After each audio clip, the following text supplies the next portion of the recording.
Welcome back to the deep dive. I have to admit, looking at the stack of documents you sent over for this week, I felt a genuine shiver. Hmm. Usually we're dissecting, tech trends or maybe ancient history that feels very far away. But this feels different. It feels different because it's the shadow that hangs over everything in the modern world. Exactly. We are looking at the German catastrophe. We're talking about the rise of Nazi Germany.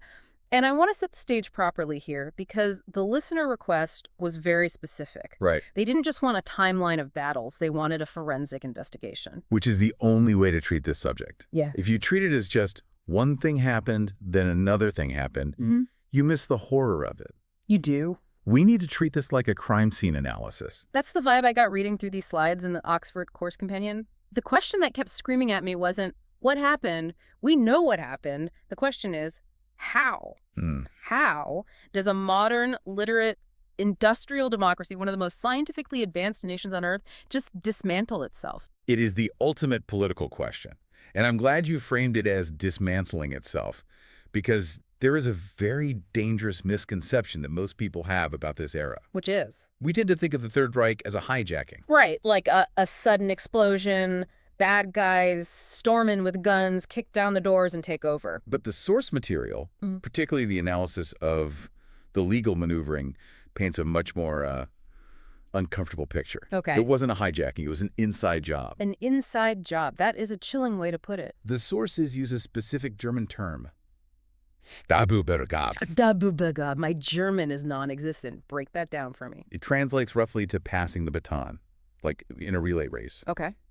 The core insight we need to start with, and this frames the whole discussion, is that Hitler wasn't an alien invader who crushed the German system from the outside. No. The keys to the state were handed to him.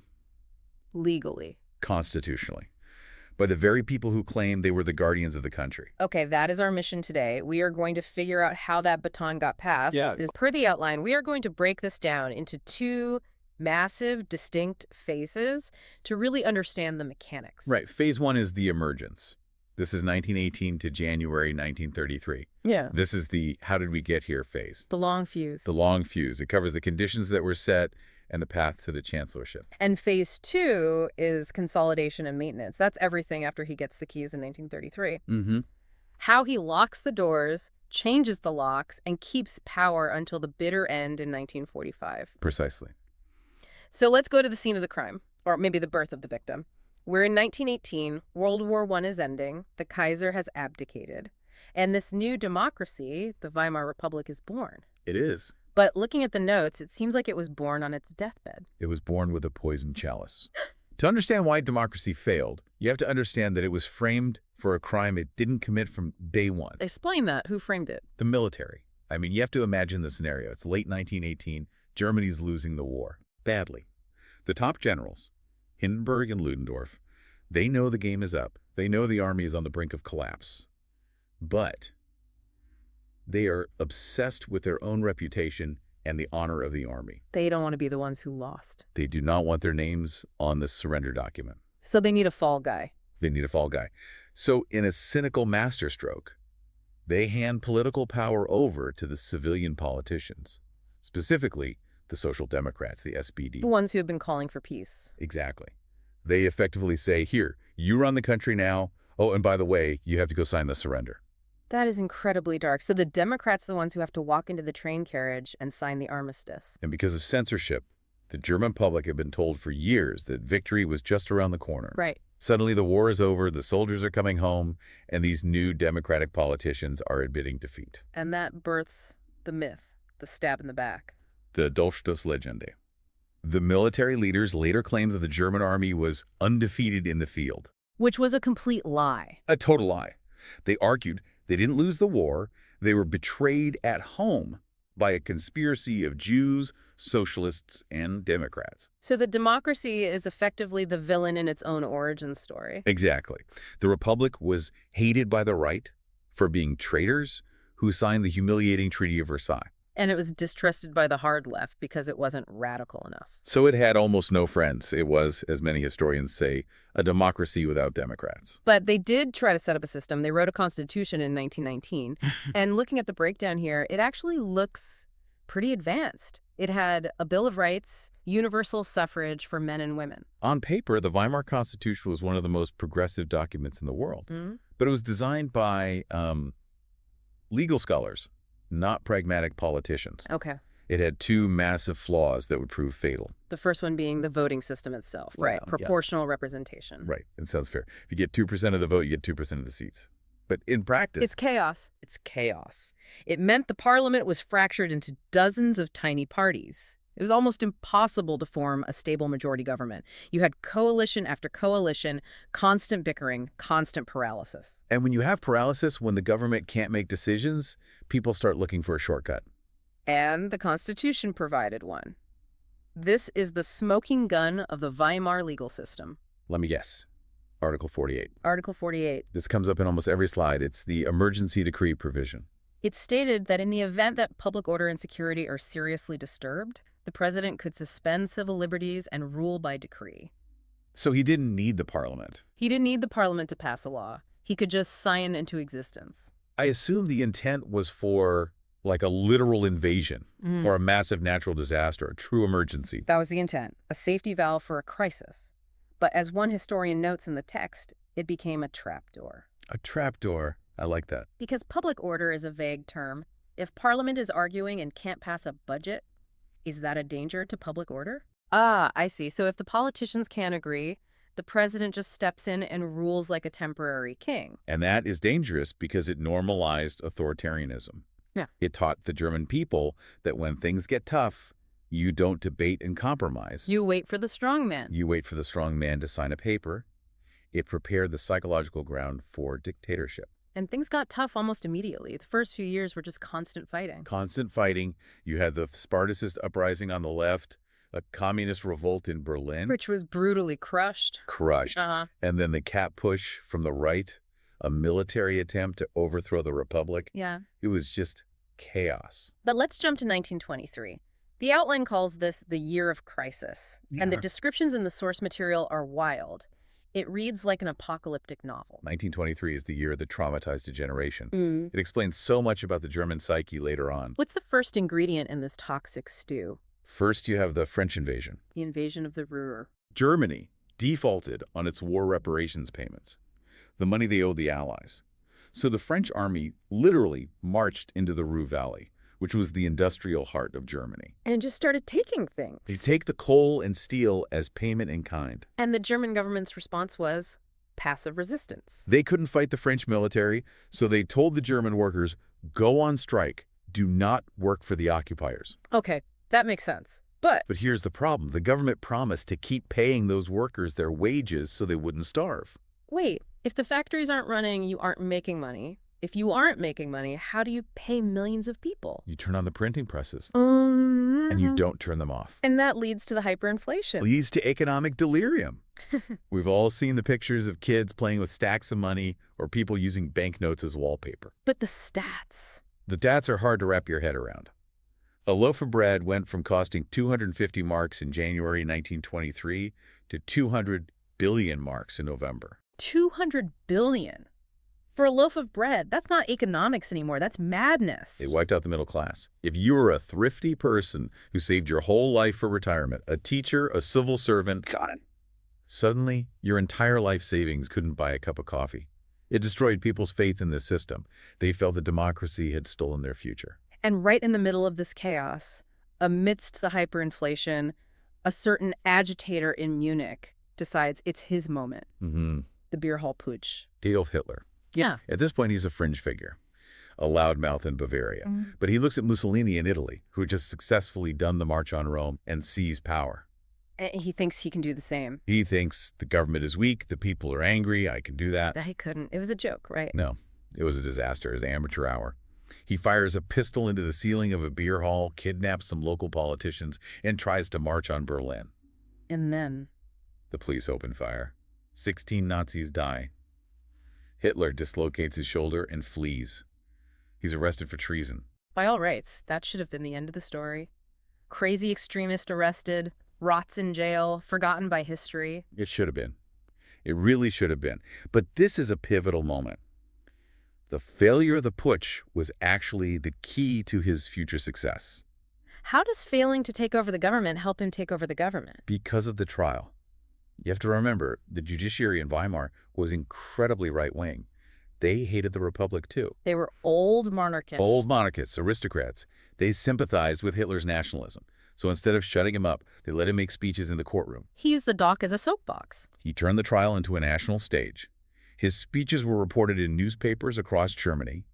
He went from a Bavarian nobody to a national martyr for the nationalist cause. And his sentence, for treason. Treason usually carries a death penalty. He got 5 years. And she didn't even serve that. He served less than 9 months. In a comfortable cell where he had visitors, brought his secretary in, and wrote his manifesto, Mein Kampf. And the sources say this prison time is where the grand strategy changed. This is the pivot. He realized he couldn't outshoot the Republic. The army and police were too strong. He learned that the hard way. He had to outvote it. He decided to use the tools of democracy to destroy democracy. He famously said, "We will hold our noses and enter the Reichstag." So he comes out of prison in 1924, ready to conquer the Poles.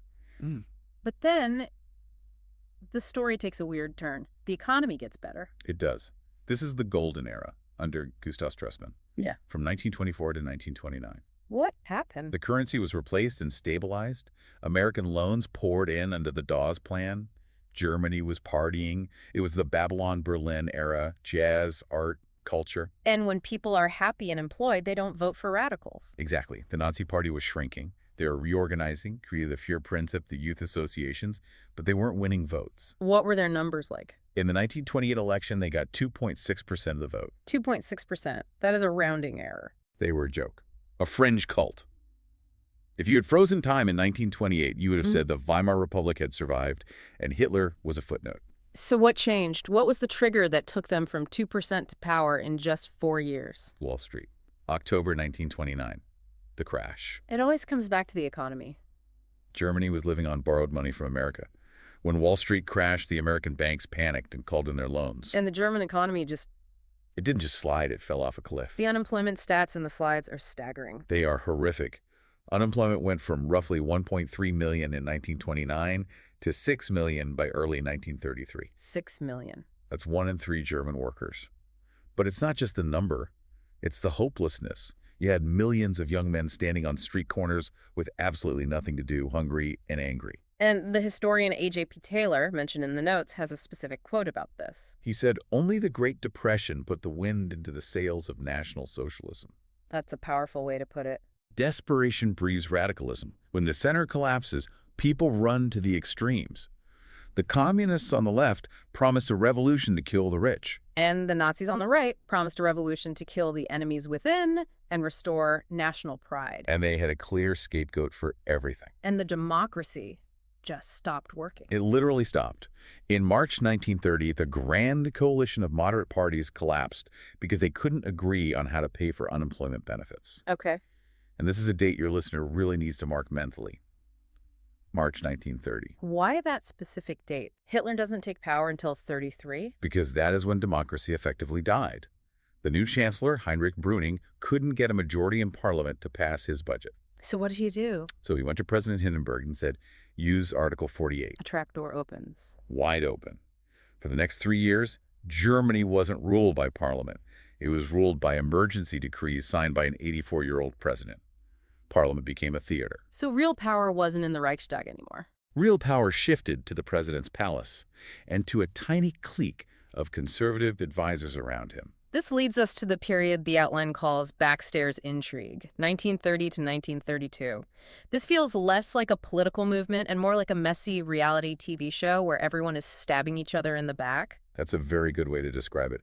It's a roster of failure. You have these conservative elites playing musical chairs with the chancellorship. So first up is Brüning. Yes, Heinrich Brüning. They called him the Hunger Chancellor. He thought the solution to the Depression was to cut benefits and raise taxes. In a depression, that's not going to be popular. He was despised. So eventually Hindenburg fired him. No. Then Franz von Papen in 1932. He's a key character here. An aristocrat, very charming, but incredibly arrogant. He had almost no support in parliament, but he was a favorite of President Hindenburg. And what was his plan? He looked at the Nazis, who were surging in the polls, and he didn't see a threat. He saw a tool. A tool to get what he wanted. a tool to destroy the democracy and bring back a more authoritarian, aristocratic government. And the Nazis were surging, though. In the September 1930 election, they went from 12 seats to 107. A huge jump. And then the election of July 1932, they hit their absolute peak. But what's the number? They got 37% of the vote, 230 seats. They were by far the largest party in the Reichstag. But, and this is crucial, 37% is not 51%. It is not a majority. They couldn't govern alone. And Hitler refused to join a coalition unless he was made chancellor. He played hardball, all or nothing. And Hindenburg said no. Hindenburg despised Hitler. He called him the Bohemian corporal. He refused to give him the top job. So the stalemate continued. So they had another election. They called another election in November 1932 to try to break the deadlock. And this is the plot twist. This is the plot twist. The Nazi vote actually dropped. It dropped to 33%. They lost 2 million votes. The party was exhausted. They were bankrupt from constant campaigning. Goebbels wrote in his diary about severe depression and feared the party would collapse. The momentum was fading. The economy was even showing tiny signs of improvement. This is the part that blows my mind. Hitler was losing steam. If the conservatives had just held the line, if they had just waited. History would be very different. Yeah. But they didn't hold the line. They panicked. Why? What were they afraid of? Well, Popin had been fired by this point, replaced by another general, Kurt von Schleicher.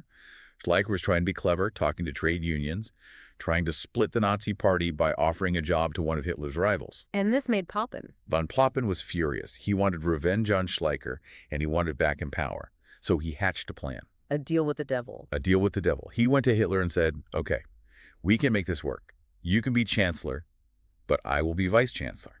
And we will pack the cabinet with my conservative friends. You will be surrounded. He thought he could puppet master Hitler. He thought Hitler was an uneducated fool he could control. Papen famously said to a worried friend, in 2 months, we will have squeezed Hitler into a corner until he squeaks. Famous last words. The ultimate miscalculation of the 20th century. He convinced the reluctant President Hindenburg that this was the only way to get a stable government. And to stop the communists. That was their big fear. That was the ultimate fear. They feared a red revolution more than a brown one. So on January 30, 1933, Adolf Hitler was appointed chancellor. Appointed. Not elected. Not seized. Appointed. It was legal. It was constitutional. And it was done by conservatives who thought they were saving the country from the left. So the emergence phase ends not with a bang, but with a handshake in the president's office. A handshake that sealed the fate of the world. Okay, let's take a breath. That brings us to the end of Section 1. We are now at January 1933.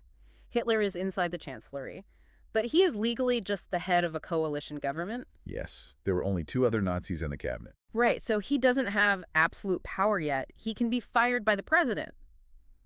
How do we get from coalition chancellor to supreme dictator in just 18 months?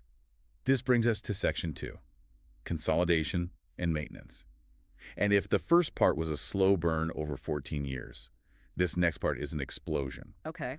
The Nazis call it Gleichschaltung. Gleichschaltung, what does that translate to? It means coordination or bringing into line. Imagine a machine where all the gears are forced to spin in the exact same direction. The Nazification of everything. It essentially meant the Nazification of every aspect of society. And it happened through a terrifying mix of 2 things. Terror from below, the SA thugs in the streets, and legislation from above. So hit me with the timeline. What's the first big domino to fall? Less than a month after taking office, February 27, 1933, the Reichstag fire. The Parliament building goes up in flames. They caught a young Dutch communist, Marinus van der Lubbe, inside. Now, historians still debate this endlessly. Did he act alone? Did the Nazis set him up to create a pretext? But it almost doesn't matter, does it? It doesn't matter. What matters is how Hitler used it. He didn't let a good crisis go to waste. He immediately claimed it was the signal for a massive communist uprising. He went to a terrified Hindenburg the next morning and got him to sign a new decree. Under Article 48. Of course. It was called the Decree for the Protection of People and State. This is one of the most important documents in the history of the Third Reich, isn't it? It's the death warrant of the democracy. Yeah. It suspended the Bill of Rights. Freedom of speech, gone. Freedom of press, gone. Freedom of assembly, gone. Everything. Privacy of mail and phone, gone. The police could now arrest anyone without trial and hold them indefinitely in protective custody. And this wasn't illegal. It was the Constitution being used to destroy itself. It was a constitutional dictatorship. They used this decree to smash the Communist Party, arrest 4,000 of their leaders, and terrorize the opposition right before the scheduled March election. And yet, and this is fascinating, despite the terror, despite the propaganda, the Nazis still didn't get a majority. That's the irony. In the March 1933 election, the Nazis got 44%. Still not a majority. The majority of Germans who voted still did not vote for them. But with their coalition partners, the Nationalists, DNVP, they scraped together just over 51%. But 51% isn't enough for what Hitler wanted. No. He wanted to change the Constitution, he wanted to rule alone, and for that, you need a two-thirds majority. Correct. And that leads to the legal coup, the Enabling Act of March 1933. This is the law that would allow the Chancellor to make laws without the Reichstag for 4 years. Yes. It essentially transfers the legislative power from the parliament to Hitler personally. It makes him a legal dictator. It does. To get the two-thirds majority, they used a mix of brute force and deception. Walk us through the vote. It's an incredible scene. Well, first, they simply banned the communist deputies from taking their seats. Yeah. Used the Reichstag fire decree. So they're already out of the equation. That lowered the total number of votes needed. Then, the vote was held in the Kroll Opera House because the Reichstag had burned down. The building was surrounded by the SA, the brown shirts. Intimidation. Massive intimidation. They were chanting, "Full powers or else," inside the chamber, lining the walls as the deputies walked in. But even with that, they still needed more votes. They needed the votes of the Catholic Center Party. Hitler gave a speech promising to respect the rights of a Catholic church. He lied, of course. And they believed him. The Center Party leader, Monsignor Kaas, cut a deal. They believed him, or they were too scared to resist. They voted for the act. Did anyone vote against it? Only the Social Democrats, SPD. Their leader, Otto Wels, gave one of the bravest speeches in German history. What did he say? With the SA men screaming at it, he stood up and said, "No enabling act gives you the right to annihilate ideas that are eternal." That gives me goosebumps. It should, but it was futile. The act passed. Democracy effectively voted itself out of existence. So after March 1933, Hitler is legally the dictator. Parliament is just a rubber stamp. Precisely. And then the Gleichschaltung accelerates into overdrive. So what's next on the list? April 1933, they passed the law for the reestablishment of the civil service. This sounds boring, but it was a purge. How so? It allowed them to fire anyone who was Jewish or politically unreliable from the civil service judges, teachers, professors, bureaucrats. Getting their people into all the key positions. Exactly. Then the unions. What happened to them? May 1933. The Nazis declared May 1st a national holiday, day of national labor. They held massive parades, celebrated the workers. A gesture of goodwill. A total lie. The very next morning, May 2nd, the SA raided the trade union offices across the country. Talk about a bait and switch. They arrested the leaders, confiscated the funds, and banned the unions. They were replaced by the German Labor Front, DAF, which was a Nazi organization. So the workers lost their power. They lost their right to strike or bargain collectively. And finally, the other parties. By July 1933, the law against the formation of parties was passed. Germany became a single-party state. All other parties were either banned or had dissolved themselves under pressure. So within 6 months, he's gone from chancellor to absolute dictator of a one-party state. Almost. There was still one threat left, wasn't there? Inside his own party. Right. The SA. Stormtroopers. We need to distinguish them from the SS. The SA were the brown shirts. Millions of them. These were the street fighters who helped him get to power. Yes. They were loyal, but they were a problem.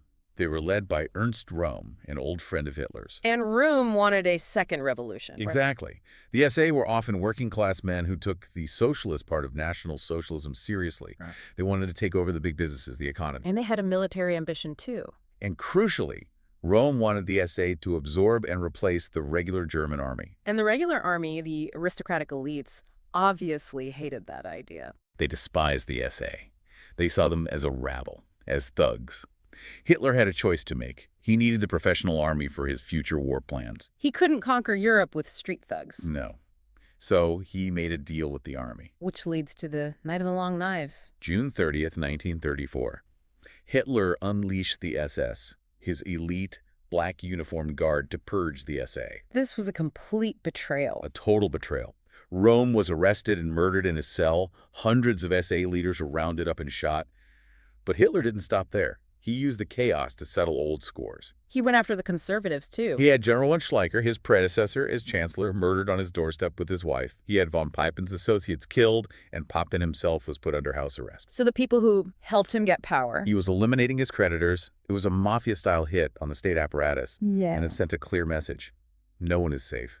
And the shocking thing is, the public accepted it. The propaganda machine spun it brilliantly. They claimed Röhm was planning a coup. The headline was that Hitler had saved the nation from chaos. The army was relieved that the SA was gone. They were happy. They were so happy to be rid of Röhm that they ignored the fact that the chancellor was now murdering generals. And that cleared the final hurdle. The death of President Hindenburg in August 1934. He was the last check on Hitler's power. And Hitler didn't call for an election? No.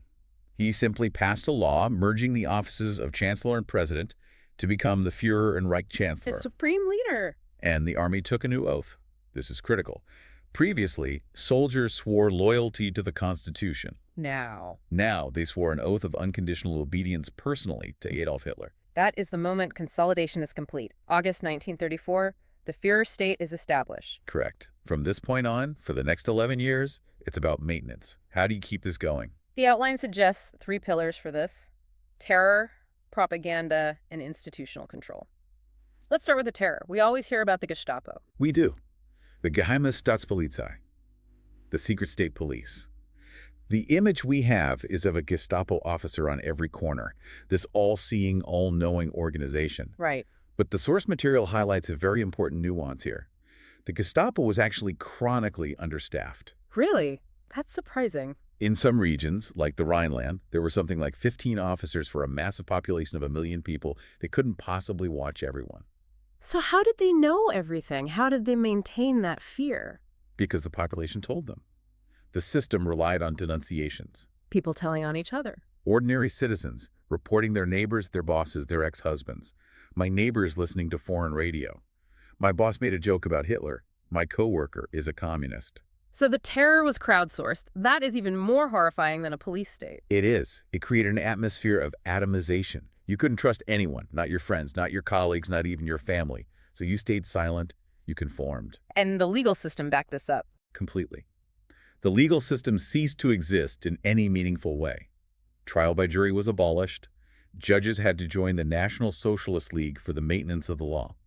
So you had to be a Nazi to be a judge. Essentially, and they set up the People's Court for treason cases. Between 1934 and 1939, over 500 people were sentenced to death for political offenses. The rule of law was replaced by the will of the Führer. But you can't rule by terror alone, right? You need people to buy in. You need carrots, not just sticks. That's the second pillar. Propaganda and what historians call positive integration.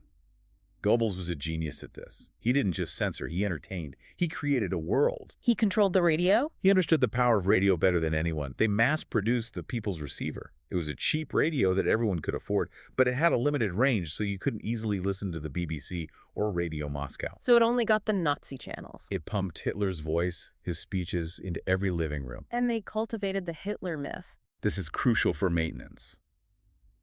The propaganda presented Hitler not as a politician, but as a messiah, a man of the people, sacrificing his private life for the nation, working day and night. And he was presented as a moderate, right? Interestingly, yes, many Germans hated the Nazi Party. They hated the local little Hitlers, the block wardens who were corrupt and nosy. But they loved the Führer. They would say, if only the Führer knew about this. Exactly. He was kept separate from the grubbiness of the party. And the regime created this sense of Volksgemeinschaft, the people's community. What did that actually mean in practice? You were an Aryan German. You were supposed to feel included. Class barriers were supposedly broken down. You had the rituals, the Nuremberg rallies with the lights and the drums, the Hitler Youth, the public holidays. It's seduction. It seduced people into feeling they were part of something historic, something grand. And part of that seduction was economic, the economic miracle, the promise of work and bread. Or the economic mirage. But to the average German, it looked like a miracle. The numbers were real, though. The unemployment numbers really did fall. Remember, in 1933, 6 million were unemployed. By 1939, there was a labor shortage. How did they do it? A few things. Public works, like the famous Autobahns, that employed a lot of people. But mostly, It was massive rearmament. Preparing for war. Conscription, introduced in 1935, took millions of young men out of the labor market and into the barracks. And the factories were churning out tanks, planes, and guns. That creates jobs. But the stats were also manipulated, right? Heavily. They simply stopped counting Jews in the unemployment statistics. They stopped counting women, because the Nazi ideology was that a woman's place was at home. Kinder, Küche, Kirche. Kids, kitchen, church. Right. They also forced young men into the Reich labor service. So they massaged the data. But the reality for the average worker was that they had a job again. That bought a lot of loyalty. Then there's foreign policy. The outline calls this foreign policy as maintenance. This is perhaps the most important pillar for his popularity. This is the most intoxicating part for the German public. Remember the humiliation of Versailles. It was a national trauma. Hitler tore it up piece by piece, and he did it without war, at least at first. Walk us through the winning streak. 1933, he walks out of the League of Nations. 1935, he openly announces rearmament, breaking the treaty. The world does nothing. 1936, the remilitarization of the Rhineland. That was a huge gamble. His generals told him not to. If the French had marched in, the German army would have had to retreat. Hitler would have been finished. But they didn't. They blinked. They blinked. Then 1938, the Anschluss, the union with Austria, again, no one stopped him. Then the Sudetenland crisis, where he got the British and French to hand over Czech territory at Munich. To the German people, he must have looked like a magician, a diplomatic genius. He was achieving national greatness, reversing the defeat of 1918, and he was doing it without bloodshed. It made him seem infallible. It silenced the critics. It's hard to argue with that kind of success. How do you argue against a leader who just doubled the size of the country without firing a shot? Speaking of critics, we have to ask, why did the opposition fail? There were people who hated this. The socialists, the communists, the church. Well, the left was decimated by terror after the Reichstag fire, but also by their own division.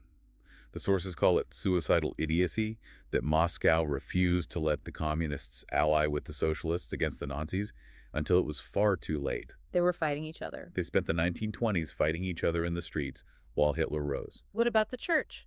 It's a very mixed and controversial record. The Protestant Confessional Church, under figures like Martin Niemöller, resisted state interference in church matters. But not always the politics. Right. They were often more concerned with protecting church independence than fighting the regime's broader politics. And the Catholic Church had signed that Concordat in 1933, a deal with Hitler. To protect its own institutions. Essentially trading political silence for the safety of their schools and institutions. And the army, you said earlier they were the only ones with the guns to stop him. They were. And there were plots. The Beck-Gordler Group in 1938 actually planned to arrest Hitler if he started a war over Czechoslovakia. But the Munich Agreement killed the plot. Exactly. When the British Prime Minister flew to Munich and gave Hitler what he wanted, the plot collapsed. You can't launch a coup against a leader who just won a massive diplomatic victory. And later, of course, the Stauffenberg plot in 1944. Operation Valkyrie. But by then, it was deep in the war. The oath of loyalty bound many officers. And honestly, for a long time, the stunning military successes, the fall of France in 1940, kept the army loyal. Success is the ultimate silencer of opposition. We have to talk about the final and darkest aspect of this maintenance, the othering. The persecution of the Jews wasn't just a side project. It was central to the ideology. It was central to the maintenance of power.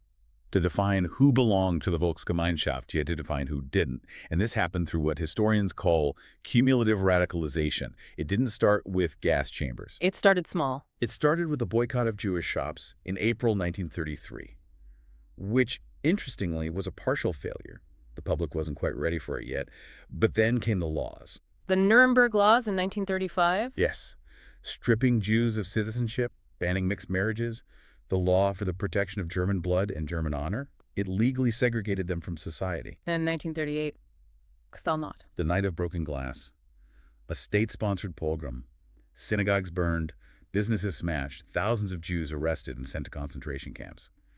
This was the turning point to open state-sanctioned violence. And then during the war? During the war, it escalated to the Wannsee Conference in 1942, which planned the final solution, the industrial extermination of European Jewry. It shows how the regime moved from discrimination to segregation to annihilation. And this othering helped unify the in-group by focusing hatred on the out-group. Exactly. And it made the Aryans complicit. When you buy a Jewish neighbor's business for pennies on the dollar because he's fleeing the country, You have a financial stake in the regime's survival. You don't want the old owners coming back. Complicity is a powerful glue. So let's bring this all together. We've gone from the ashes of 1918 to the rubble of 1945. What is the synthesis here? It's a lot to take in. The synthesis is that this was a tragedy in 3 acts. Act 1. A democracy compromised by its birth, the stab in the back, and killed by economic despair and a fatally flawed constitution. Act 2. The handover. The conservative elites, thinking they were clever, opened the back door to a dictator to solve their political problems, believing they could control him. And Act 3. The dictatorship maintained itself not just through the Gestapo and the camps, but through a potent mix of propaganda, genuine popularity from economic and foreign policy wins, and the complicity of a society that chose to look away. It really emphasizes that point you made at the start. It wasn't an alien invasion. It was a collapse from within. It was. Hitler didn't storm the gates were unlocked for him. And that leads us to the final thought. The sources mention that many Germans pursued the policy of the ostrich. They put their heads in the sand. That is the haunting takeaway. The Gestapo had 15 officers in a region. They couldn't be everywhere. They didn't need to be. Because people did the work for them. The dictatorship relied on the atomization of society people retreating into their private lives, ignoring the screams next door, or worse, participating in the silence and the denunciations. So the question for us listening today is, to what extent does a dictatorship rely on the leader's will? And to what extent does it rely on the atomization and willing compliance of the society beneath them? That is the question we should all be asking ourselves. That's it for this deep dive. A heavy topic, but a necessary one. Thanks for listening. Thank you.